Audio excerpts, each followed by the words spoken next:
Saya dulu ngaji tasawuf, itu sedekah ada 5 tingkatannya. Ada hadis itu, da'u mardakum bis sedekah, obati penyakitmu dengan sedekah. Oh, kadang orang sedekah lewat celengan, diisi celengan, baru berdoa sembuh. Ulama saya beritahu saya, oh bukan itu nak. Kalau punya penyakit, dokter sudah angkat tangan, ada sedekah yang bisa langsung itu. Bagaimana caranya? Jangan berhubungan ketika ngantuk sekali, anaknya pasti lambat bicara. Betul, Pak? Kalau ada orang ngantuk kemudian berhubungan, itu sudah 7 tahun anaknya masih bilang atta. Oh itu, tidak bisa ngomong itu. Iya nang kau kutuli makanan ni atta. Tanro cakarudu ya. Iya. Jangan berhubungan ketika kenyang sekali, karena itu membuat anakmu akan malas.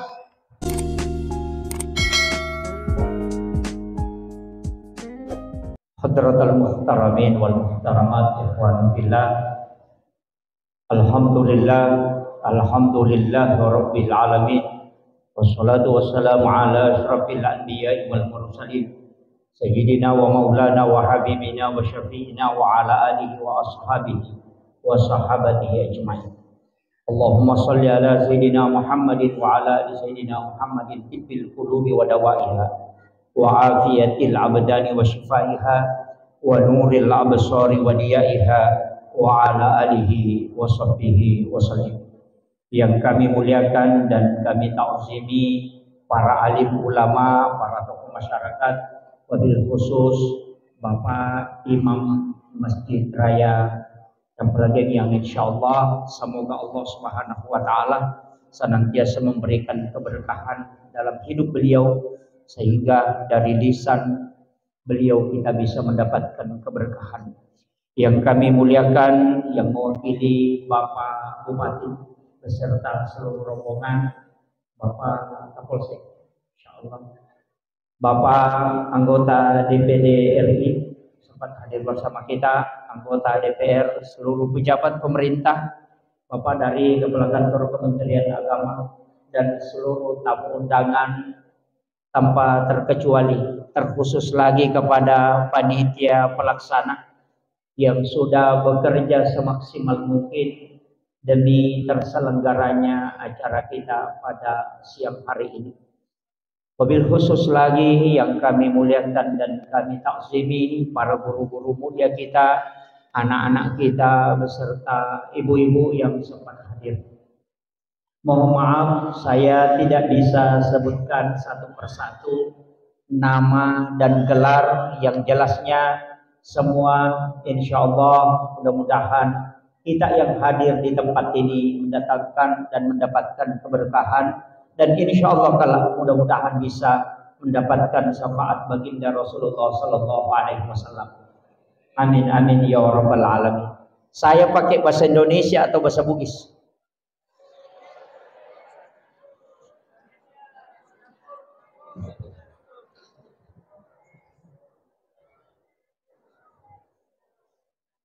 Dicampur bahasa Bugis bahasa Indonesia ya.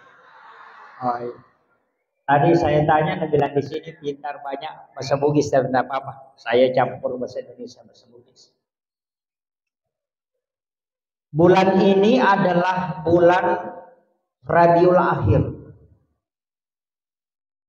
Ulama Bugis tidak pernah mengenal istilah maulid. Yang selalu disebutkan itu adalah maulud. Makanya orang Bugis mengatakan maulud, karena peringatan maulid itu bukan peringatan waktu kelahiran, tapi peringatan untuk yang lahir.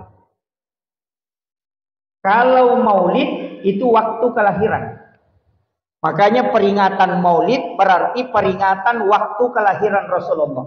Maka itu ada yang versi 9 Rabiul Awal, ada yang versi 12 Rabiul Awal. Itu peringatan maulid, artinya memperingati waktu lahirnya Rasulullah. Rasulullah sendiri memperingati waktu lahirnya yang berkaitan dengan harinya. Itu lahir hari Senin. Makanya Rasulullah memperingati dengan berpuasa. Ulama hadis kita berbeda dengan ulama fikih dalam penetapan hadis ini. ulama hadis mengatakan perintah di situ adalah perintah untuk melaksanakan puasa sunnah pada hari Senin. Ada ulama yang memahami bahwa perintah hadis ini adalah perintah berpuasa pada hari kelahiran. Itu kan dua hal yang berbeda. Karena kebetulan Rasulullah ditakdirkan oleh Allah lahir hari Senin, maka dia puasakan hari Senin. Seandainya Rasulullah, kita berandai-andai, seandainya beliau ditakdirkan lahir hari Rabu, maka dia akan puasa hari Rabu. Karena ketika beliau ditanya, kenapa berpuasa pada hari Senin? Jawaban beliau, karena saya dilahirkan pada hari Senin dan wahyu pertama itu diturunkan oleh Allah pada hari Senin. Jadi Rasulullah berpuasa karena hari kelahirannya. Makanya pertanyaannya, kita lahir hari apa? Kalau lahir hari Rabu, maka puasakan hari Rabu sebagai tanda kesyukuran hari kelahiran. Karena caranya Rasulullah mensyukuri nikmat Allah adalah puasa. Cuma kita orang Bugis kalau syukuran makan-makan. Jadi tapi itu tidak masalah. Makanya ulama kita mengatakan disunnahkan puasa pada hari kelahiran. Kalau hari Rabu, puasakan hari Rabu. Dan banyak sahabat Nabi dan para ulama itu puasa di hari kelahiran. Karena ternyata punya hikmah. Hikmah itu adalah ilmu yang lahir dari ilmu. Makanya ada namanya ilmu hikmah. Kadang-kala orang bingung, kenapa ada ilmu hikmah, Ustaz?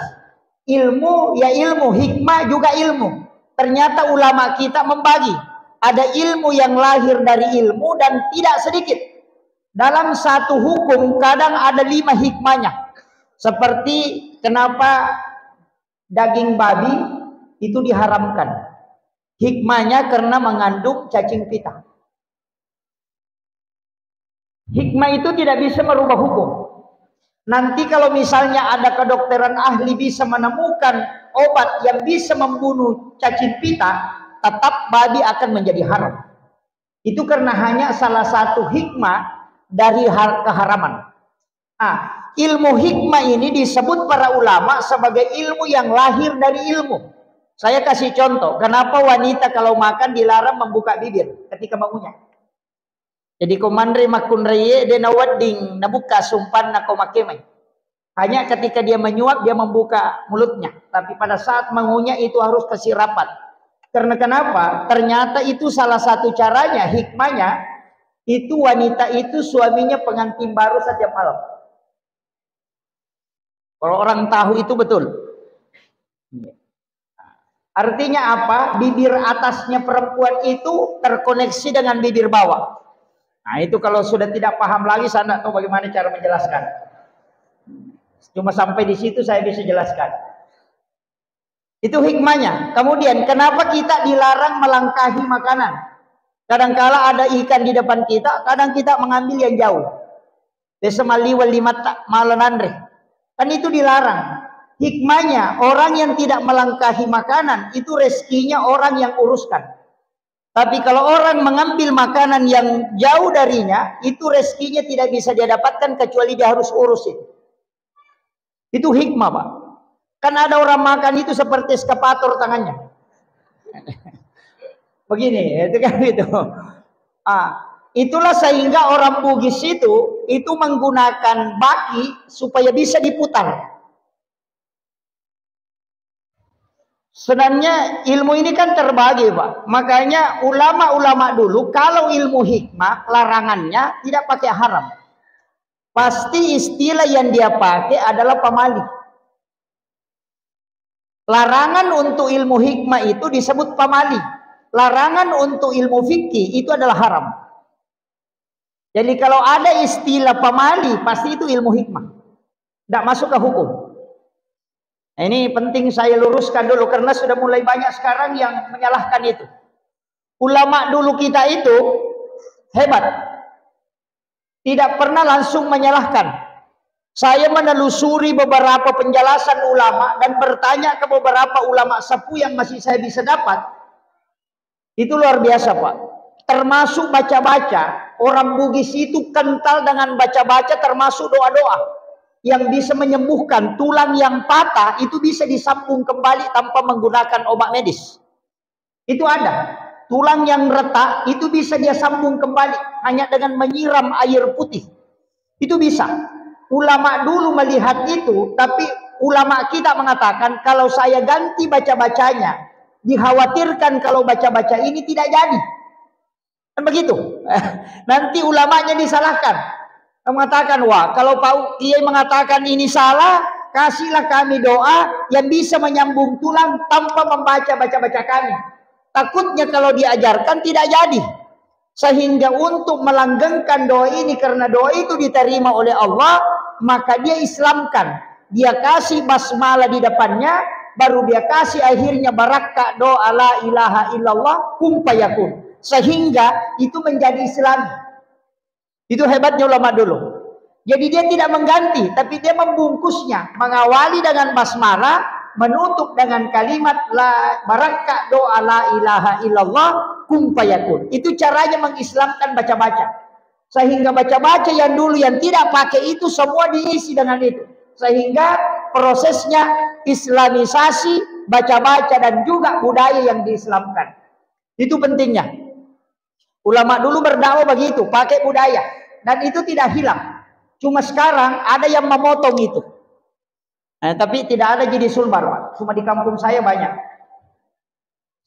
Kemudian kita kembali. Makanya puasakan hari kelahiran sekaligus puasa pada hari Senin. Kenapa? Siapa yang berpuasa pada hari Senin, maka dia puasa sunnah hari kelahiran Nabi. Itu sunnah selamanya hatta yaumil qiyamah. Yang kedua, puasakan hari kelahiran. Kenapa? Karena sunnah hukumnya berpuasa pada hari kelahiran, sebagaimana Rasulullah puasakan hari kelahirannya. Dan siapa yang berpuasa pada hari kelahirannya, maka tidak ada penyakit yang bisa merusak tubuhnya. Itu pesannya Ki Hamid Pasuruan. Jadi kalau mau terjaga, tidak kena kolesterol, asam urat, pakai ini. Salah satu amalan itu Pak untuk sehat. Puasakan hari kelahiran. Hanya ulama-ulama kita yang puasa di hari kelahiran itu jarang kena penyakit lain-lain. Itu hikmahnya. Cuma banyak orang tidak tahu hari apa dia lahir. Banyak. Apalagi yang sudah lama orang tua kita itu banyak tidak tahu hari apa saya lahir ini. Cukup kalau tidak tahu puasakan hari kelahiran Rasulullah. Minta berkahnya. Karena nurnya terkoneksi dengan kita. Kemudian yang kedua, puasa hari Kamis itu kan juga sunnah. Ini puasa hari Kamis itu karena pahala dan doa ibadah itu di store. Sebenarnya sistem kerja malaikat ini sama aja dengan pejabat. Ada pejabat setiap satu pekan itu melapor ke bupati misalnya. Ada juga laporan bulanan, ada laporan tahunan. Malaikat juga begitu. Setiap dalam satu pekan itu melapor di hari Kamis.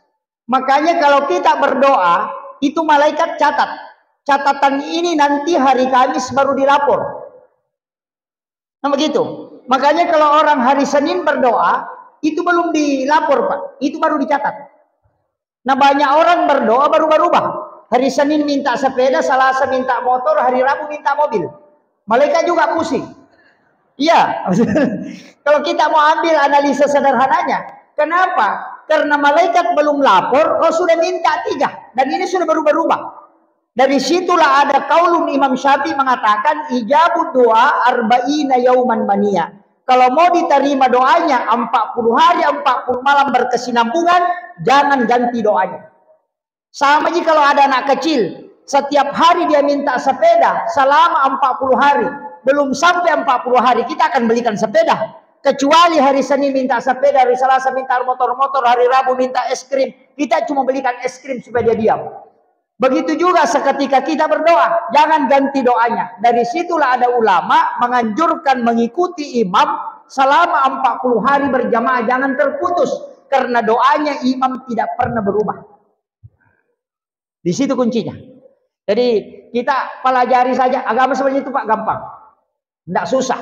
Cuma kadang ustaznya yang bikin susah. Iya. Yang kedua kadang-kadang juga saya mengatakan agama itu Pak sebenarnya jalur masuk surga itu sangat mudah. Nabi itu sudah kasih kita jalur paling gampang. Cuma kadang ustaznya bikin takut-takut terus. Makanya mungkin saya salah satu penceramah dari sekian banyak penceramah, itu selalu membuka jalur bahwa rahmat Allah itu besar. Kenapa Rasulullah disebut dengan rahmatan lil alamin, kemudian Allah disebut dengan Rabbul alamin. Itu dua hal yang berbeda, Pak. Tapi intinya sama. Rabbul alamin, Rabbnya seluruh alam. Sedangkan Nabi adalah rahmatan lil alamin. Karena Rasulullah itu semua benda makhluk bersalawat kepadanya. Makanya sebenarnya tempat kita ini juga terkoneksi langsung dengan Rasulullah. Itu terkoneksi. Kenapa?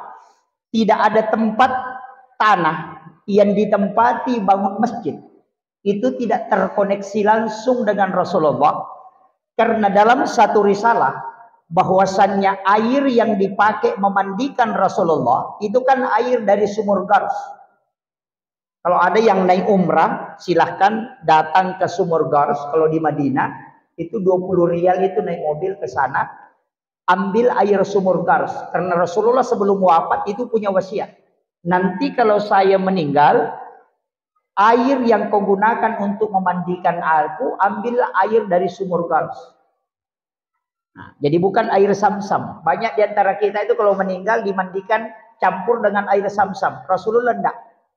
Dia minta air sumur Gars. Dan dimandikanlah Rasulullah ketika wafat dengan air sumur Gars. Dan airnya itu tidak jatuh ke tanah. Setiap disiramkan ke Rasulullah, itu air itu justru berputar naik ke atas. Dan itu tidak jatuh ke tanah. Apa yang terjadi Bapak Ibu sekalian? Air itu naik ke langit. Nanti hujan pertama setelah Rasulullah wafat, air itu turun mengikuti rintik-rintik hujan yang hujan di seluruh bumi. Dan di mana ada menetes air mandi Rasulullah satu tetes, maka di situ akan dibangun masjid satu. Dan tidak akan terjadi kiamat kecuali semua tempat tetesan air mandi Rasulullah itu sudah terbangun masjid. Makanya masjid itu terkoneksi langsung. Makanya kalau ada orang mengatakan sholat di rumah dengan di masjid sama saja, itu enggak. Kalau sholatnya sama-sama benar. Tapi kalau koneksinya itu beda. Ini penting saya dulu nukan karena ada yang menganggap bahwa rumah dengan masjid sama. Ini yang anukan. Makanya kalau ada rezeki umrah atau haji, datanglah ke sumur Gars, ambil air walaupun hanya satu botol kecil. Nanti kalau ada yang meninggal, ambil air itu kemudian siramkan, campurkan dengan air yang dipakai memandikan jenazah. Itu bisa insya Allah ada keberkahannya untuk bisa mengambil syafaat Rasulullah. Itu berkahnya. Cuma agak susah. Kemarin yang kasih tahu saya itu yang salah satu jamaah bilang, Pak Ustaz, saya antri itu kurang lebih 3 jam baru bisa tembus mengambil. Itu agak berat. Cuma jamaah haji Indonesia kayaknya kurang ke sana. Karena banyak yang tidak tahu. Itu. Tuh, sumurnya itu disebut sumur Gars. Kemudian ini makanya kita adakan peringatan Maulud Nabi. Artinya orangnya yang kita peringati. Makanya Afrika itu bermaulid sampai 6 bulan. Tapi tidak ada istilah Rajab di sana. Kita ada Isra Miraj. Kalau dia tidak, maulid itu 6 bulan sampai bulan Rajab. Jadi diambil sampai bulan Sya'ban. Nanti Ramadan baru lepas. Itu luar biasanya mereka. Tapi kita ya peringatan maulid. Waktu 1 bulan ini pun sudah lewat Pak. Karena ini sudah Rabiul Akhir. Saya sebenarnya dihubungi panitia. Saya mengatakan, dalam hati saya mengatakan, sebenarnya biar saya tidak masuk di Sulawesi Barat Bapak Ibu sekalian. Kenapa? Ilmu ulama kita ini jauh dari apa yang saya tahu. Ulama kita di sini di Sulawesi Barat itu punya sanad langsung. Para habaib itu punya sanad langsung. Dan masih banyak suriat-suriat para rasul di sini tinggal. Ulama-ulama kasyaf kita masih banyak. Cuma anak-anak kita belakangan ini kadangkala mau mengambil ilmu harus diambil yang sama yang viral-viral itu. Musibah juga itu Pak. Iya. Saya kasih tahu anak-anakku yang belajar di tempat ini, ulama kita jaga yang ada di sini. Ambil berkahnya, makanya banyak orang itu datang ke sini hanya ngaji 1 minggu baru pergi. Kenapa? Hanya ingin menyambung sanad kemudian pergi. Supaya mereka punya guru tersambung ke sini. Ini saya harus kasih tahu. Sebenarnya kalau saya masuk ke sini ceramah Pak tidak ada apa-apanya dibanding ilmunya ulama kita di sini. Jauh sekali. Ini saya harus istilahnya ini saya harus buka ini. Karena ulama kita itu punya sanad langsung. Makanya ulama kita yang ada di sini hargai betul. Saya sangat takzim. Saya sebenarnya tidak berani masuk ceramah di sini, Pak. Cuma karena panitia itu bolak-balik. Sebenarnya saya sudah close jadwal. Tapi panitia selalu berusaha. Pak Ustaz minta waktunya. Saya juga mau maaf. Kemarin minta untuk bikin video. Pak Ustaz bikin video bahwa akan berangkat ke sini. Sebenarnya itu saya tidak pernah lakukan. Baru sekali ini saya lakukan. Kenapa? Saya sebenarnya tidak mau kalau hal itu terlalu diinikan. Kita ngaji sederhana saja. Ya, jangan yang ulama saya kasih tahu itu yang kayu yang mengambang di laut itu tidak ada isinya, Pak. Yang berisi itu yang tenggelam. Sama di ustaz, yang viral-viral itu kadang tidak ada isinya. Kayak saya ini. Ya, yang diam-diam itu yang punya isi sebenarnya. Cuma kadang kita selalu melihat yang nampak itu. Karena kita pakai ukuran lahiriah, tidak pernah melihat dengan mata batin. Itu penting. Ini yang saya harus beritahukan langsung kepada anak-anakku. Jangan sampai nanti mau viral, nanti ulah orang-orang viral kayak saya ini viral musibah juga, Pak. Saya tidak punya tim media itu. Sengaja dari dulu tidak. Ada yang beberapa yang minta. Yang ikut-ikut ke sini kan juga. Itu saya tidak pernah minta. Dan saya tidak punya tim. Akun-akun itu tidak. Saya tidak mau. Ada pesannya guru tak ya Jadul Muin Yusuf kali sidendre. Yaitu cara mainak pasti dekah. Ya kupura ni masih dekah aja nemu rusuh. Itu kan begitu. Jadi jangan sampai ceramah diurus lagi kalau sudah. Itu jadi masalah. Jadi saya tidak pernah urus itu. Makanya kalau viral itu orang aja yang angkat. Sebenarnya saya tidak mau seperti itu. Tapi musibah. Makanya saya bilang ini musibah. Kemudian saya lanjutkan. Kita memperingati kehadirannya Rasulullah di muka bumi. Kenapa? Karena satu-satunya orang dari semua nabi dan rasul yang dikasih otoritas untuk memiliki kewenangan ibadah itu cuma Rasulullah. Saya bisa pastikan dulu saya tidak paham ini, Pak. Nanti saya tanya ke beberapa ulama itu baru saya paham kenapa disebut rahmatan lil alamin. Rasulullah itu begini. Nabi Musa, Nabi Ibrahim, Nabi Yakub dan semua nabi-nabi itu perintahnya Allah perintahkan langsung untuk disampaikan kepada umatnya. Itu tidak ada otoritasnya. Jadi perintah Allah langsung ke umatnya melalui nabinya. Tapi untuk Rasulullah itu ada dua. Ada perintah Allah langsung kepada hambanya, ada perintah yang disandarkan ke Rasulullah. Itu tidak sandarnya ke Allah, padahal itu ke Allah sebenarnya. Tapi disandarkan ke Nabi. Makanya 2 tingkat. Sholat fardu 5 waktu ada sholat sunat. Sholat sunat inilah yang disandarkan ke Rasulullah. Puasa Ramadan wajib, itu perintah langsung. Tapi ada puasa sunnah, itu disandarkan ke Nabi. Kemudian haji itu wajib, ada umrah sunnahnya. Jadi umrah ini disandarkan ke Nabi, makanya disebut sunnah. Jadi itu hebatnya Rasulullah. Satu-satunya Nabi dan Rasul yang punya sandaran ibadah. Dan sandarannya inilah yang menjadi asbab syafaat nanti. Sedangkan untuk yang ke Allah itulah yang menjadi rahmat. Makanya satu-satunya Nabi yang bisa memberi syafaat langsung itu cuma Rasulullah. Karena sandaran ke situ tadi.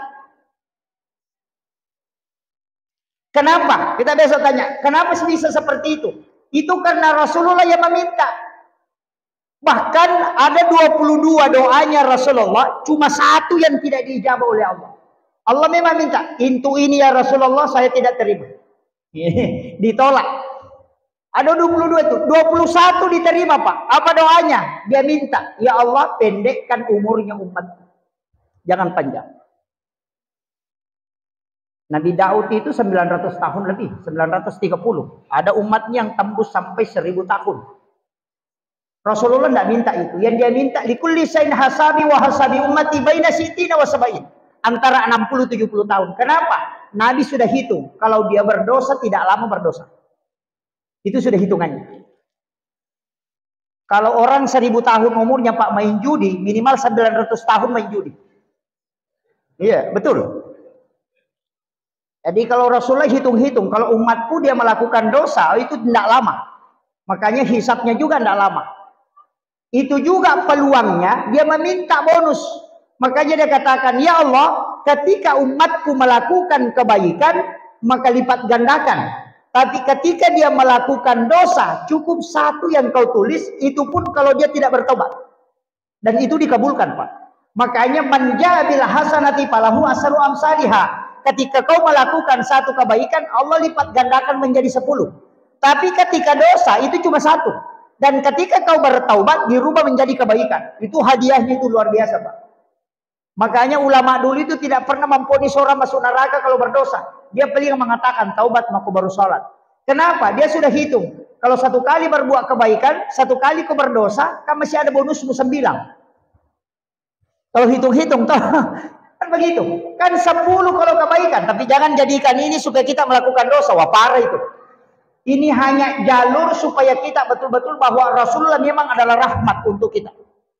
Ini yang harus kita pahami. Jadi Nabi itu sudah minta lipat gandakan. Bahkan ada pahala yang tidak terbatas. Nanti kiamat baru berhenti itu. Seperti membangun masjid. Itu kan amal jariah. Mengalirkan air seperti sumur bor yang dipakai orang. Jadi selama masjid ini kalau ada batu tak menempel di sini, ada semen, ada pasir, maka itu jalan terus pahalanya. Dari situlah Nabi pukul rata, membana masjidan fi dunya lillahi ta'ala, banallahu lahu baitan fil jannah. Siapa yang membangun masjid di dunia karena Allah, pasti dibangunkan istana di dalam surga. Orang tidak sholat, Pak, tetap ada rumahnya di surga. Kalau ada orang di sini dekat masjid sini, rajin nyumbang ke masjid tapi tidak sholat, tetap dibangunkan istana. Karena itu sudah dijanji, cuma dia tidak masuk. Iyalah, dijanji aja dibuatkan itu kan.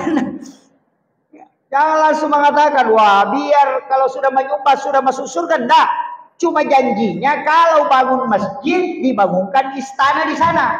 Nabi tidak katakan dijamin masuk surga, enggak. Makanya lihat ujungnya hadis. Sama itu yang saya sampaikan, Pak, beberapa kali saya sampaikan. Sogok menyogok itu tidak berdosa. Saya sudah cari dalil, tidak temukan. Bahwa orang yang disogok dan menyogok itu berdosa, tidak ada. Makanya kalau ada ustaz mengatakan orang yang disogok dan menyogok berdosa, saya itu pasang badan. Tidak ada hadisnya saya dapat. Saya punya kitab itu, kitab ensiklopedia hadis Nabi. Kurang lebih 600.000 hadis Nabi di dalamnya saya tidak temukan. Yang ada hadisnya itu ar-ra'si wal murtasi finnar. Orang yang disogok dan menyogok keduanya masuk neraka. Itu aja. Tidak berdosa itu, Pak. Cuma masuk neraka. Iya. Kenapa hadis itu pakai neraka? Karena orang yang berdosa itu bisa bertaubat. Makanya dia di ultimatum itu bukan pakai dosa, di situ pakai neraka supaya mereka memang menghindari. Iya, kalau orang berdosa kan bisa bertobat, sholat sunat tobat selesai. Tapi kalau ujungnya langsung disebut neraka itu langsung punya kapling. Kan begitu. Makanya kita harus lihat juga konteksnya, Pak. Makanya saya tuh kalau mengatakan berdosa Pak Ustaz orang sogok enggak berdosa, cuma masuk neraka. Itu ya. Tapi tidak ada di sini deh. Caleg-caleg itu, Pak, mestinya juga bagi-bagi sedekah. Iya, bersedekahlah. Tapi jangan menyogok. Itu beda. Agama membolehkan sedekah, tapi melarang sogok menyogok. Sama-sama pemberian. Cuma kalau satu pakai ultimatum, berarti itu sudah sogok. Tapi kalau satu tidak pakai ultimatum, hanya minta didoakan. Mestinya hari Jumat itu cari orang miskin di kampung kita 7 orang, sedekahi dia. Kemudian minta dia mendoakan kita. Beritahu saja, ini sedikit ada rezeki saya berikan kepada kita. Aku mohon didoakan karena saya punya hajat. Itu aja. Itu bukan sogokan, itu sunnah. Cuma masalahnya kalau bawakan sembako baru bikin gambar, baru bawa. Pak, ini sembako, ini nomor saya. Coblos nanti. Oh, itu sogok itu, Pak. Jadi masalah itu. Bukankah ada orang yang datang kepada Rasulullah karena sudah puluhan tahun sudahnya menikah, itu tidak punya keturunan. Sehingga dia minta nasihat kepada Rasulullah, apa yang kami harus lakukan supaya bisa dapat keturunan? Agar Nabi minta, carilah 7 orang miskin di hari Jumat kau sedekahi, dan mintalah dia mendoakan kamu, karena 7 orang miskin yang berdoa itu mengalahkan 40 orang alim. Itu wasiat Rasulullah. Dan itu bisa menembus pintu langit. Makanya caleg-caleg itu cari orang miskin, Pak. Tahu kasiasi tasapa aja na tahu perri. Ya, si salah. Ya kau tahu kasiasi dia memang tahu gagana. Ya kau tahu perri ang kamotoro na melo imang oto. Ayo tu makai kah. Ina tu 5 kibo surat katarang aku mampu. Penuh kantor desa. Mak bula walot terima bantuan. Oh itu semua itu. Tahu perri ni itu 5 dareking. Tidak ada di sini di. Alhamdulillah. Jangan tersinggung ibu. Iya. Iya, si salah tahu perri si batau kasih. Ya kau tahu perri tahu madareke ni itu. Mega gagana tapi toli merasa miskin. Iya, bahkan ada orang lebih miskin di bawahnya tapi dia merasa lebih miskin. Tahu perri itu. Dia natu dia apa aja madareke. Enggak berhenti itu setiap hari mengeluh. Itu tahu perri itu. Dia tahu nak perlu ya lek bantu asitongan atau mak itu. Tak perlu. Makanya kalau di sampel lagi yang ini cari saja orang miskin. Banyak itu yang tidak minta-minta. Tapi betul-betul sangat susah kehidupannya kita lihat. Bantu dia. Karena doanya itu bisa menembus pintu langit. Itu. Hanya orang-orang kadang datang gitu. Jadi punyalah amalan khusus. Karena sedekah itu Pak ada tingkatannya. Saya dulu ngaji tasawuf. Itu sedekah ada 5 tingkatannya.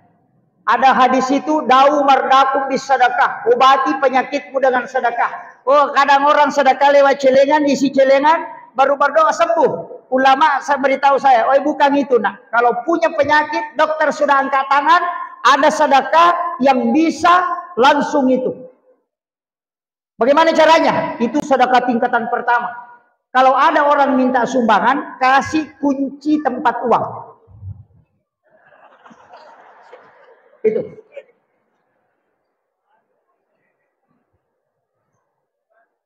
Itu agak berat. Betul, Pak.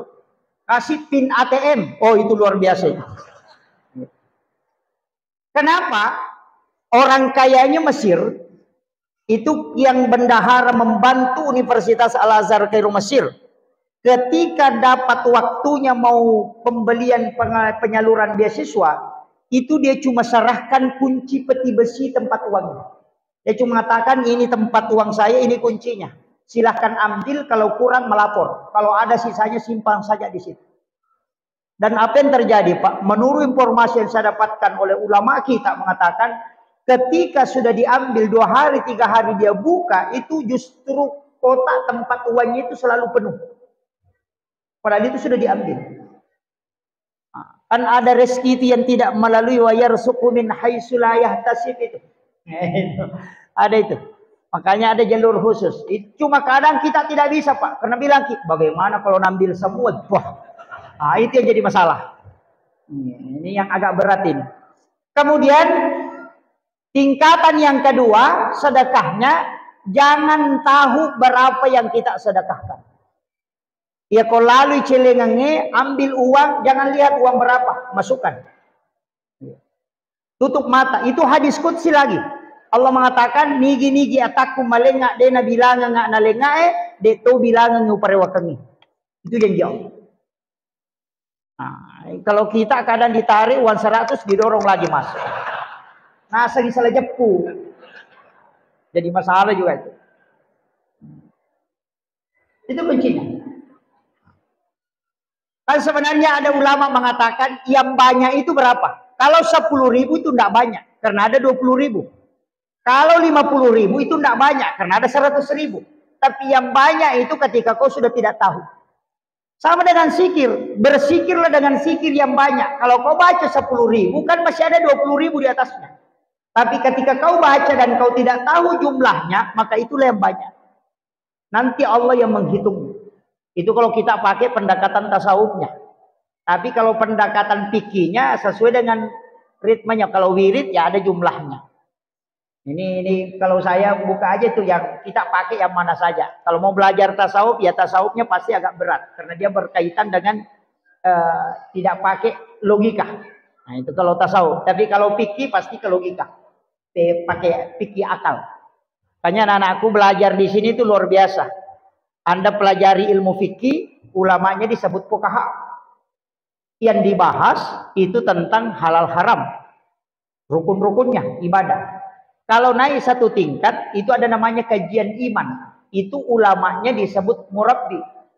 Mazhabnya Mu'tazilah, Jabariyah, Qadariyah, Sunni dengan Syiah. Itu ilmunya disebut teologi. Kalau tadi fikih, kajian Islam, ulamanya disebut fuqaha. Itu mazhabnya ada Syafi'i, ada Imam Malik, ada Abu Hanifah, ada Ahmad bin Hanbal. Kalau naik satu tingkat di atasnya, namanya kajian ihsan. Ihsan itu sebenarnya tasawuf. Ulamanya bukan fuqaha dan juga bukan murabbi, tapi disebut mursyid. Karena dia berkaitan dengan kalbu. Makanya kalau sholatnya mau sah, belajar sama ahli fikih. Karena itu yang tahu halal, haram dan tata cara sholatnya. Tapi kalau sholatnya mau khusyuk, jangan belajar sama ahli fikih. Tanya ahli kalbu. Sama aja dokter. Kalau jantungmu bermasalah, datang ke ahli jantung. Jangan ke ahli kulit. Tidak ketemu itu. Sholat ketika mau khusyuk, jangan tanya ulama fikih. Tanya ulama tasawuf. Bagaimana cara mengenal Allah.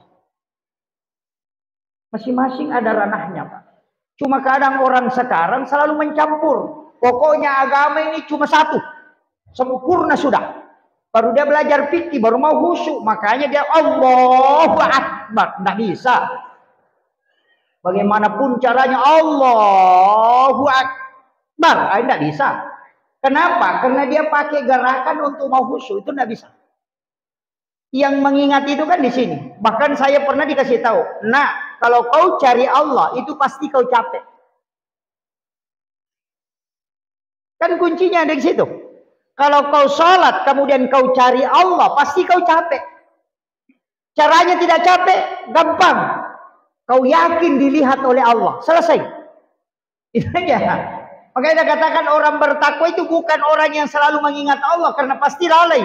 Tapi orang yang bertakwa adalah orang yang selalu merasa dilihat oleh Allah. Itu aja.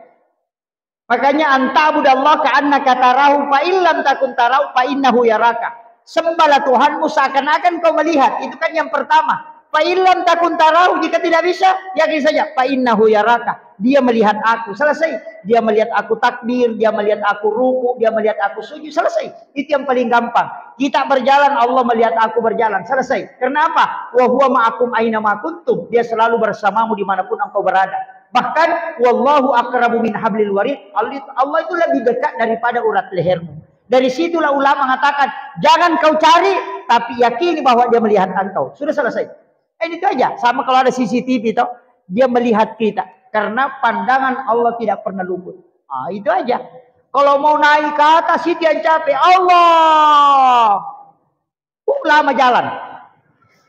Orang sudah baca Fatihah, dia masih sibuk. Allah. Itu susah.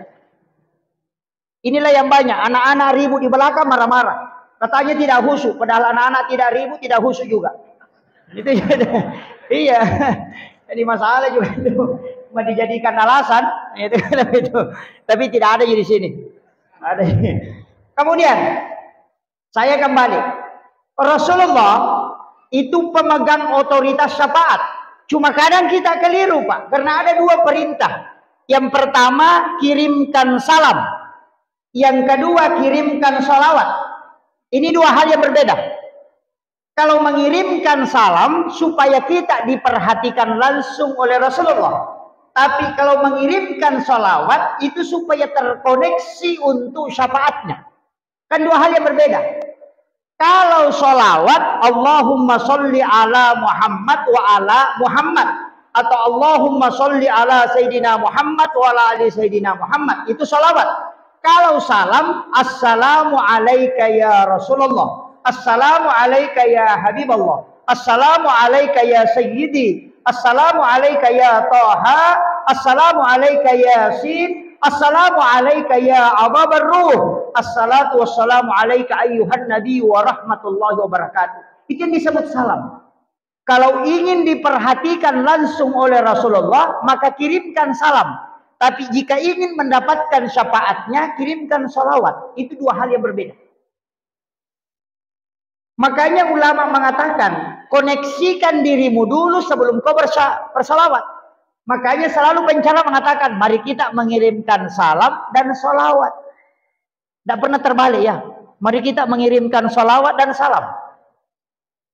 Jadi sebelum kita bersalawat, salami dulu Rasulullah. Kenapa? Supaya terkoneksi. Karena Rasulullah mengatakan, siapa yang mengirimkan salam kepadaku, maka pasti aku menjawabnya. Dari situlah ulama tasawuf mengatakan, ketika mengirimkan salam kepada Rasulullah, kasih jeda. Assalamualaikum ya Rasulullah. Tunduk. Biarkan Rasulullah menjawab, baru kita melanjutkan kembali. Setelah itu baru kau kirimkan sholawat. Ini kuncinya, Pak. Salam itu koneksi langsung. Sholawat itu pakai perantara malaikat. Makanya kan ada malaikat yang diutus oleh Allah hanya untuk menyampaikan salawat kita kepada Rasulullah. Tapi ada satu malam, angka Cidiweni itu tidak pakai perantara. Malaikat tidak difungsikan ketika orang bersalawat kepada Rasulullah itu setiap malam Jumat. Jadi yang kau angkat tahu masalah waktu nabi takawani Jumai itu tidak pakai perantara malaikat, karena Rasulullah mengatakan saya langsung mendengarnya. Itu hebatnya Pak Bu. Makanya Rasulullah menjanjikan, siapa yang bersalawat kepadaku 100 kali setiap malam Jumat, maka pasti dia akan mendapatkan syafaatku kala di yaumil akhir. Itu karena malam Jumat itu istimewa. Jadi kalau mau dapat syafaat, sebenarnya syafaat itu ada beberapa Pak. Yang pertama mimpi ketemu Rasulullah, kalau mau dapat syafaat. Cuma ini orang mengatakan agak berat. Guru saya, mursyid saya mengatakan, nah mimpi ketemu Rasulullah, kalau ada orang sudah 40 tahun umurnya, nah belum pernah sekali mimpi ketemu Rasulullah, itu rugi betul dia. Saya tanyakan, wah bukan persoalan ruginya Pak Kiai, tapi persoalan bisakah atau tidak. Dia mengatakan kesalahannya bukan pada bisa atau tidak, kesalahannya dia tidak pernah memintanya. Karena tidak mungkin Rasulullah tidak mendatangi kalau dia minta. Makanya sebelum tidur itu berwudu sempurna, baru baring sebagaimana caranya Rasulullah baring, baru kirimkan salam kepada Rasulullah dan salawat, kemudian minta dia datang. Ya Rasulullah, aku rindu kepadamu. Datanglah engkau dalam mimpiku, temui aku ya Rasulullah. Aku ingin melihat wajahmu secara langsung. Nabi kalau diminta Pak, 40 hari kata ulama, insya Allah itu bisa tembus. Tapi kalau kau tidak minta, 30 tahun tidak bisa. Sama aja Pak Bupati, kalau kau tidak undang, tidak datang. Perlu bilang, kenapa tidak datang? Kenapa tidak datang? Nah, kau tidak panggil. Kan begitu. Paling tidak kalau kau sudah panggil, dia panggil, tapi dia tidak datang. Ada asistennya dia bawa, ada pejabat yang dia bawa. Dari pejabatnya itu bisa terkoneksi. Dari situlah biasanya orang meminta mimpi ketemu Rasulullah, cuma dia melihat wajah seorang ulama, maka suruh datangi ulama itu, minta ijazah supaya bisa mimpi ketemu Rasulullah. Begitu caranya.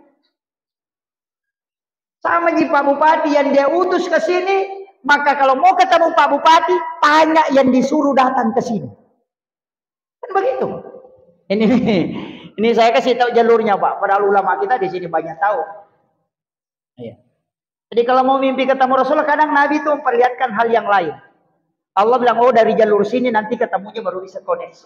Ada orang mimpi ketemu ulama ini, mimpi ketemu ulama ini. Kalau begitu, datangi orang itu, minta amalannya supaya dia bisa, kita bisa juga terkoneksi. Nah, itu kuncinya. Ini anak-anakku yang di sini, saya ini Pak, alhamdulillah umur sudah 40.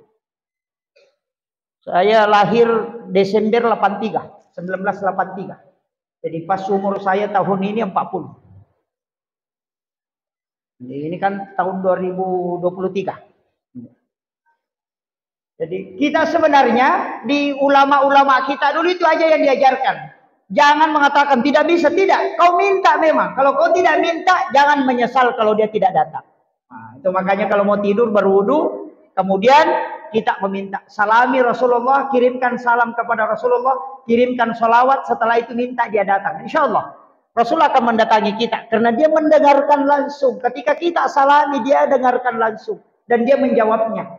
Itu pasti dia akan datang ke kita. Ini yang untuk anak-anakku. Kalau cepat bisa melakukan itu secepat mungkin itu bisa, Pak. Ulama kita mengatakan, tapi ada jalur yang kedua. Saya dikasih tahu cuma agak berat. Kalau mau mimpi ketemu Rasulullah, biar tidak kirim salawat, ada. Jangan marah selama 40 hari. Iya. Aja tamacai, aja tamasusah, patapulo sona, patapulo wanina. Ini agak berat. Ia mega tahu Pak, patapulo, patapulo macai seso. Kenapa? Orang yang bisa menjaga emosinya itu akan berdering telinga kanannya, berdengung itu. Dan orang yang dengung telinga kanannya itu disebutkan di Malakul A'la itu namanya secara khusus. Sehingga para malaikat bertasbih dan tembus ke telinganya. Dari situlah kita dilarang menutup telinga ketika telinga kanan berdengung. Kadang kita kalau berdengung telinga kanan sudah ditiup, berkusi begini. Oh itu jadi masalah. Karena tidak paham itu. Itu orang berdengung itu sudah disebut dengan tasbihnya para malaikat. Nabi sebut nama kita langsung di hadapan para malaikat. Itu istimewa itu, Bapak. Dan di situ kita bisa berdoa, karena di situ doa bisa mustajabah betul. Nah, bersalawat kepada Nabi kemudian minta syafaat. Kemudian kalau tidak bisa, berat Ustaz, mimpi ketemu Rasulullah itu berat. Jalur yang kedua bisa kita tempuh, baca syahadatnya ruh. Maka itu pandita atas syahadat pamulangnya. Raditu billahi rabba wa bil islami dina wa bi Muhammadin nabiyya wa rasula. Ada yang menambah raditu billahi rabba wa bil islami dina wa bi Muhammadin nabiyya wa tiba wa rasula. Itu 3 kali atau 7 kali, itu hadis sahih. Rasulullah mewasiatkan siapa yang membaca 3 kali atau 7 kali, maka dia akan mendapatkan syafaatku kelak di yaumil akhir, dan dia akan bergandengan tangan denganku masuk ke dalam surga. Surga itu. Makanya itu kuncinya. Baca aja itu kalau sudah sholat 3 kali atau 7 kali. Kalau masih tidak bisa, masih ada. Siapa yang cinta kepada surah Al-Kautsar? Hafal Al-Kautsar? Kalau tidak hafal, Inna Atayna.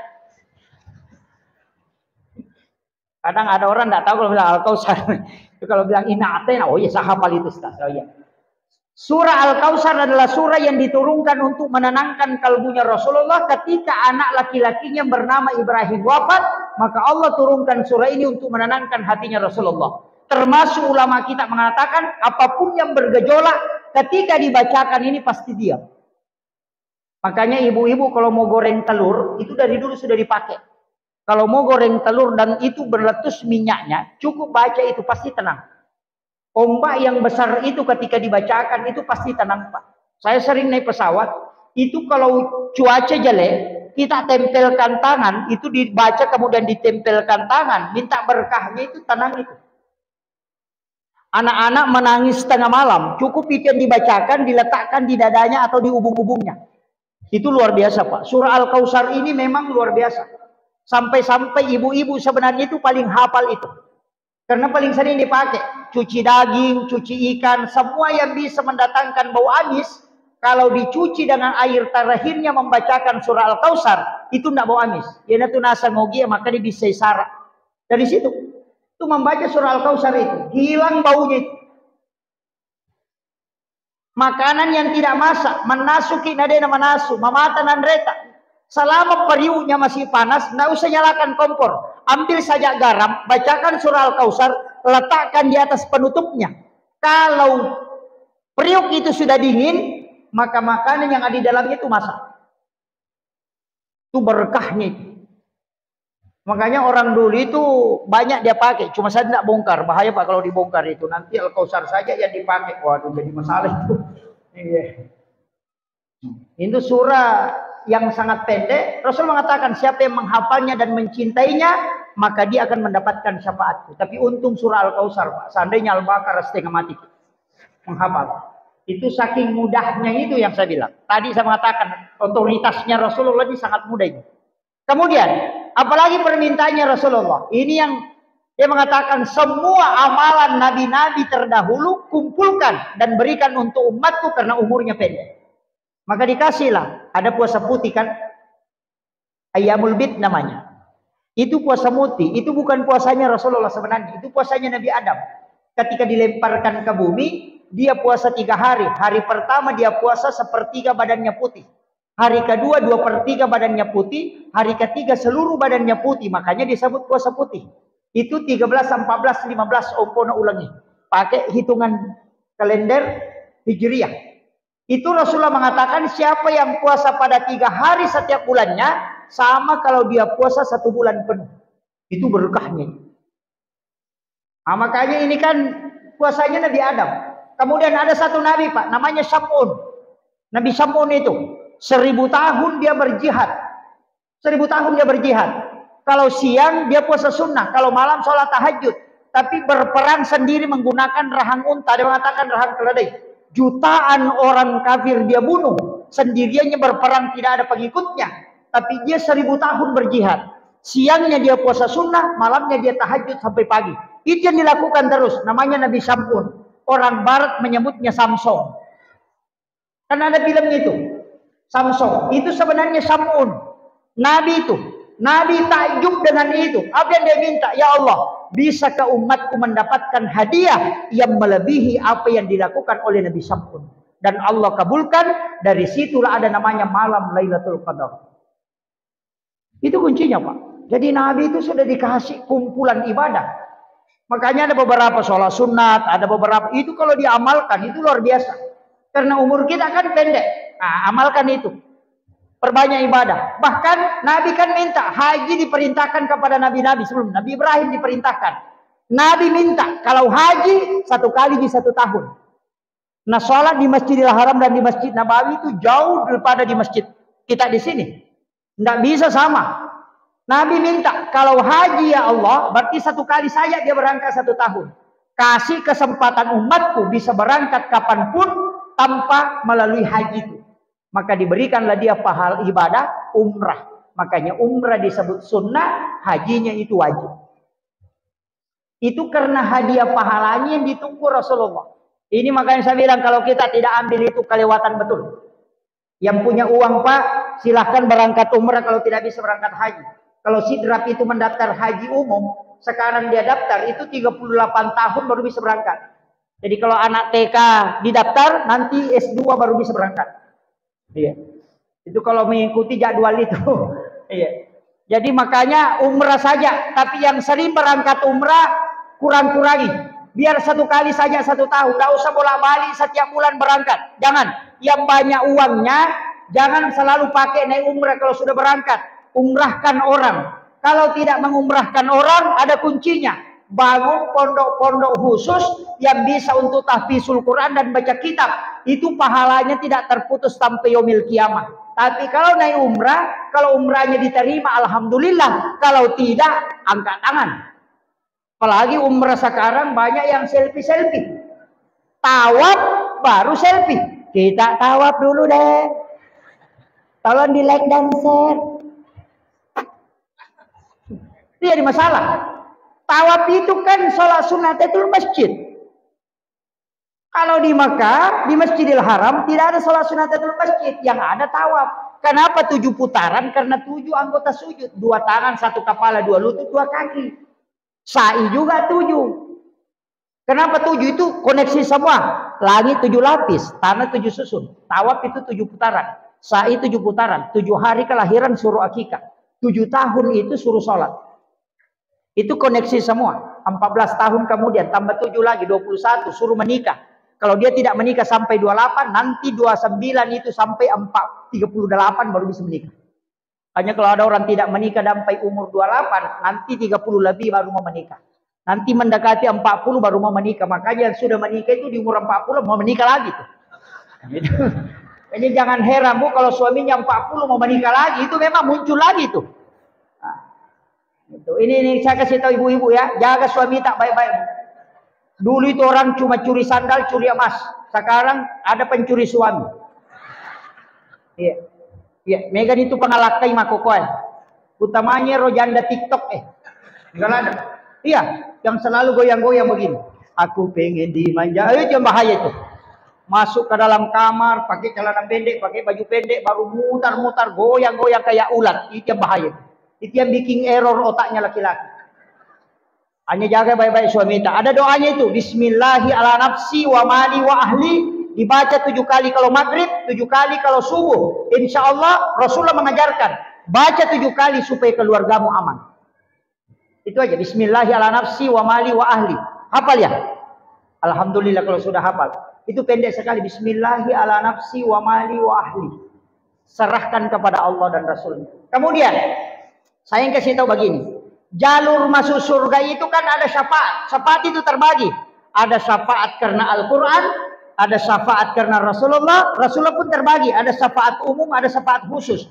Ada syafaat dari anak perempuan. Rasulullah mengatakan, siapa yang meninggalkan 2 anak perempuan ahli ibadah, ibu bapaknya tidak disentuh api neraka. Oh, itu syafaat.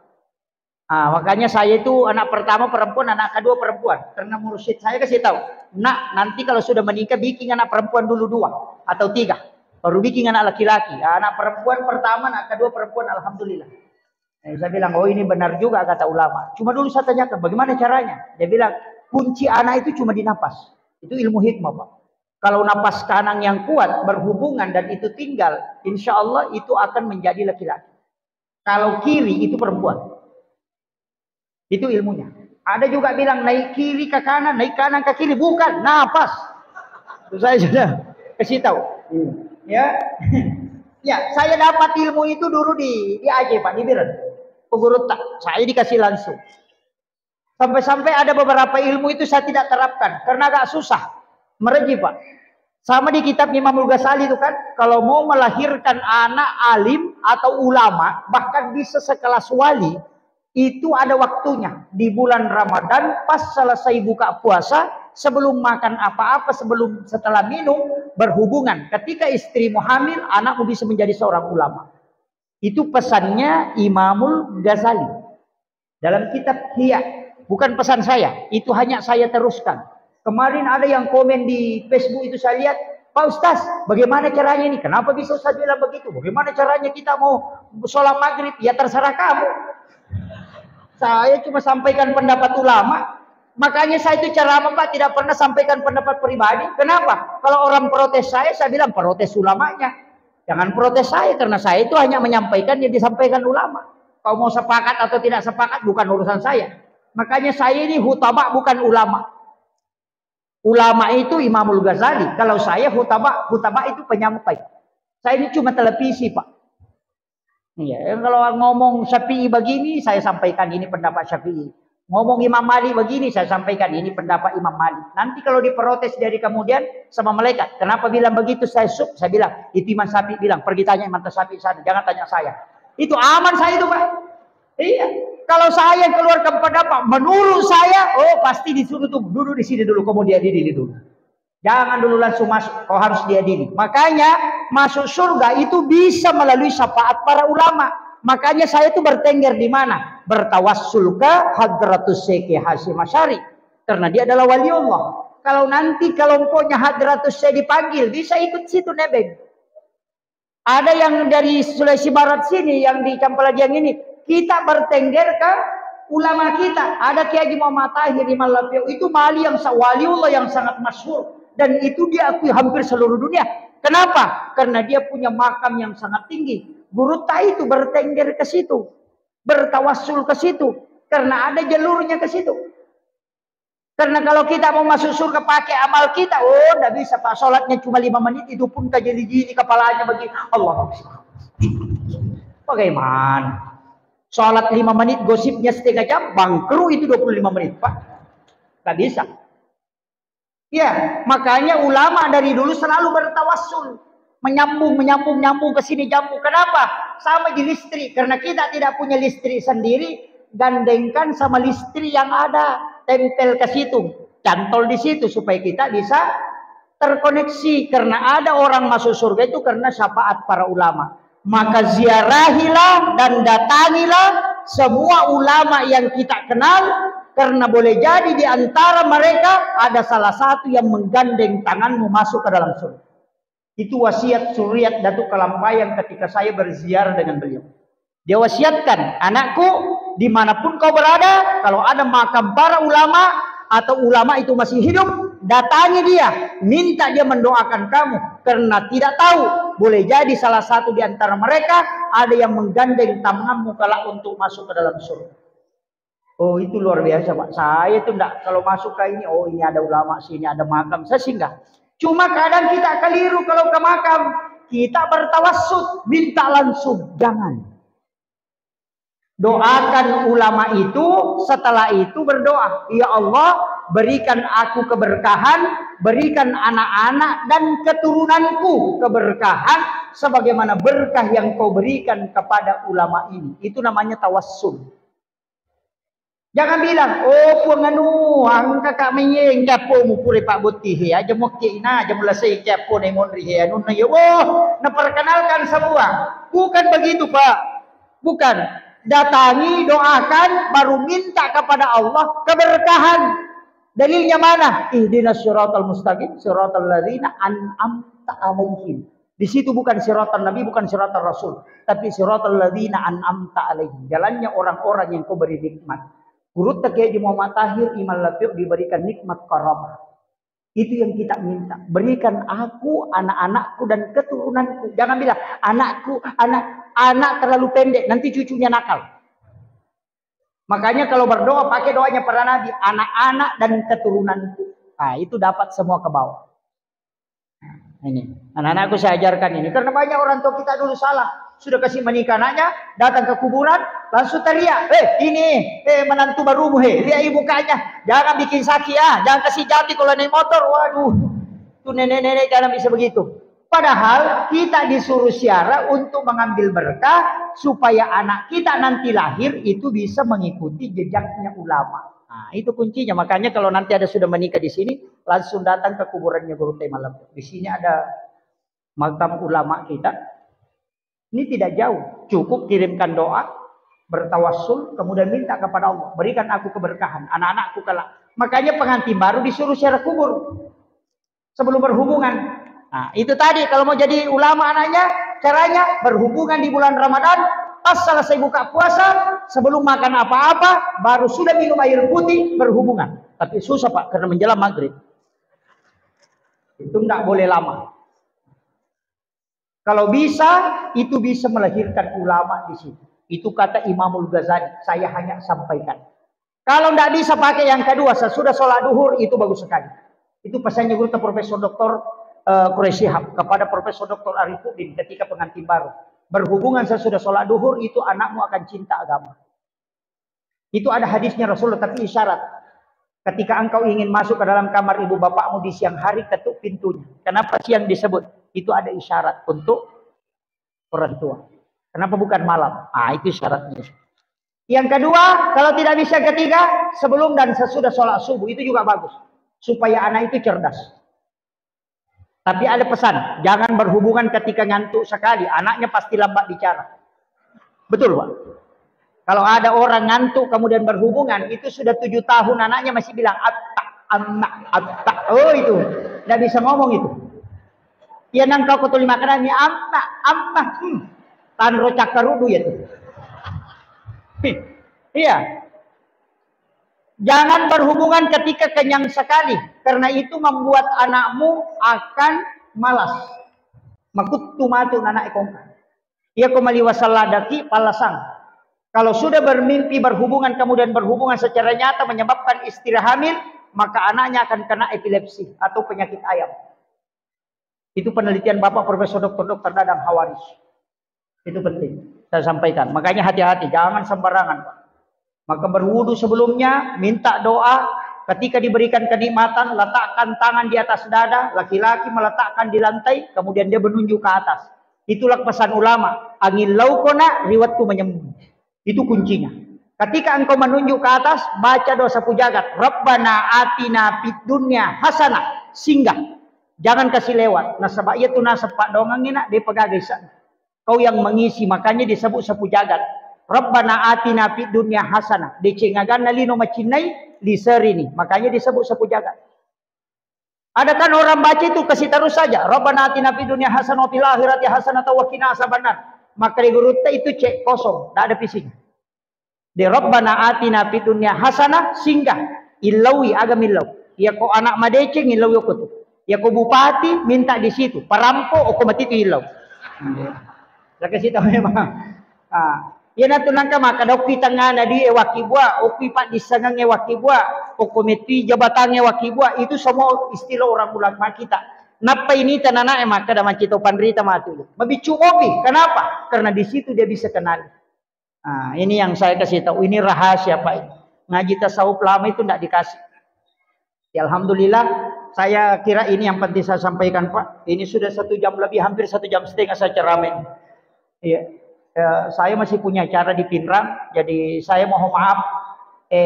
Terakhir penutup, kode gaga tu lemala cerama aku pamula nalatu capana, yaitu naci dital. Sebenarnya Rasulullah itu yang paling pertama adalah nur. Itu makanya kita kenal istilah Nur Muhammad. Tapi Nur Muhammad itu Pak bukan nama, itu hanya adalah simbol. Karena Nur Muhammad itu namanya adalah Ahmad. Ahmad itu yang memancarkan cahaya, disebutlah Nur Muhammad.